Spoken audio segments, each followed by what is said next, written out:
Now, while today may be a day of customs and traditions, the times in which we live are not. Never in our history have Floridians been as anxious about their economic future as they are today. Our people still carry a property tax burden too heavy to bear. Our property insurance market remains unaffordable, and now it is also unsustainable. And never have our people worried more that our children are not being equipped to win the future. The leaders of the Florida House have never had any illusions about the times in which we live. Last year, you led the way on property tax reform because you understood then, as you do now, that we needed to do something meaningful and comprehensive to help Florida prepare for an impending economic downturn. I am very proud that in October this chamber passed a bipartisan plan that would have lowered property taxes on all properties in a fair and meaningful way. Ultimately, we supported another plan that came to be known as Amendment 1, because a no vote would have been to vote to do nothing at all. But we were disappointed, because we know it would not help our state reverse troubling economic trends. Last year, our state failed to confront and solve the economic problems before us in a meaningful way, and now we are facing the consequences. Our real estate market is in collapse. Florida is second in the nation in foreclosures, and 3 of the top 20 cities for foreclosures are in Florida. Soon our construction industry will have worked its way through its commercial construction backlog. With no new work in either the commercial or residential sector, unemployment will rise. And next week, Floridians will wake up to the news that the state's general revenue will be almost $4 billion less than what we had estimated just 12 months ago. This is not just another year. This is perhaps the most important year in Florida's history. And these problems that we face will not go away alone. They will not solve themselves. Unless we act boldly, our economy will continue to lag behind the national economy, and because we depend so much on growth and on real estate and development, our recovery will lag behind the national recovery as well. What we need to do is unite behind our shared vision, and I believe that we have a shared vision across party lines of our state's future. It is a vision of a Florida with a vibrant and diverse economy where people can once again afford to own a home, save for retirement, and leave their children with a chance at a better life. This session, I'm going to ask the House to concentrate on 3 specific initiatives which I believe will lead us to that future that we all desire. First, I hope we will continue to limit government and its role. Florida needs meaningful revenue caps at both the state and local level. Today, I sent a letter to each member of the Tax and Budget Reform Commission asking them to place this on the ballot. But if they do not, I hope the legislature will. We need transparency in government spending. We need to put each government expenditure online so that every Floridian can see where their tax money is being spent. And we must continue our work on property tax relief. I know some are hoping that all this focus on the budget will get us to change the subject. However, remember this, Amendment 1 passed because of a very specific promise, and that is that we would do more. Now it's time to keep that promise.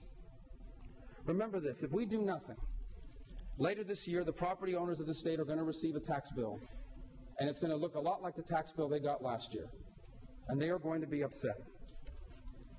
Some may have property tax relief, or property tax fatigue, but if we do nothing, come November, some voters are going to have incumbent fatigue. And so let me point out that over a 10-week period this winter, grassroots activists in Florida gathered close to 150,000 signatures in favor of a plan to limit all property taxes on all properties to no more than 1.35% of the taxable value of said properties. I ask you to take this initiative seriously and to give it the attention that it deserves.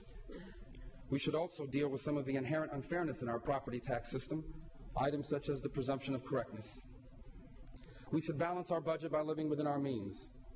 We should not spend money we do not have, and we should not rely on gimmicks.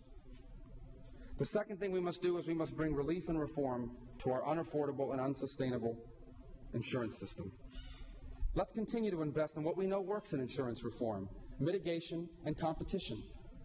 One of the most successful innovations in last year's insurance legislation was the Capital Incentive Buildup Program. What Florida needs, in the words of CFO Sink, is 40 small private companies competing for our business. This program encourages the growth of private insurance companies instead of the continued and unsustainable growth of citizens. We also know that mitigation works. We hope to expand the My Safe Florida Home program and look for ways to partner with the private sector while making it easier to begin home mitigation through a zero-interest loan program. And finally, we must bring our public education standards into the 21st century. The House is committed to creating a world-class curriculum to improve the rigor and relevance of our schools. We need to prepare our children to compete with China and India, not Mississippi and Georgia. We should also seriously consider supporting the vision of the university presidents to enter into a comprehensive higher education accord similar to the ones that exist in California and New York. Our universities play a critical role in making us globally competitive. We cannot have a vibrant economy if we do not have vibrant universities. And there is one more thing I hope we will do, and it applies not just to our economy, but to the very essence of who we are as a nation. In America today, we have a crisis of historic proportions. It is the tragic tale of what is happening to young African American males. Today, more young black men are headed to incarceration than to graduation, and the impacts of that tragedy are profound. These are gifted young men, and our nation is not benefiting from their talents. Many are also absent fathers, and so we have hundreds of thousands of young single mothers left to struggle alone with their children.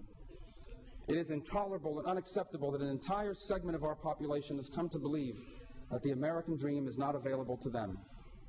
And we can never be the nation God intended us to be, so long as this tragedy persists.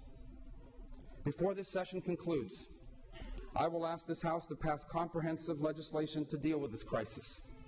Representative Thurston and Representative Needleman have taken the lead in crafting what will be national model legislation. It will be comprised of the recommendations of the Council on the Status of Black Men and Boys and the Blue Ribbon Commission on Juvenile Justice.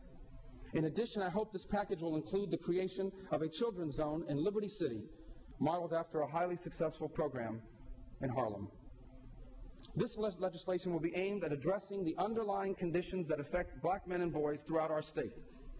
And our goal will be, in conjunction with the faith community and the community at large, to promote the values of learning, of family, of prosperity, of unity, and of self-worth.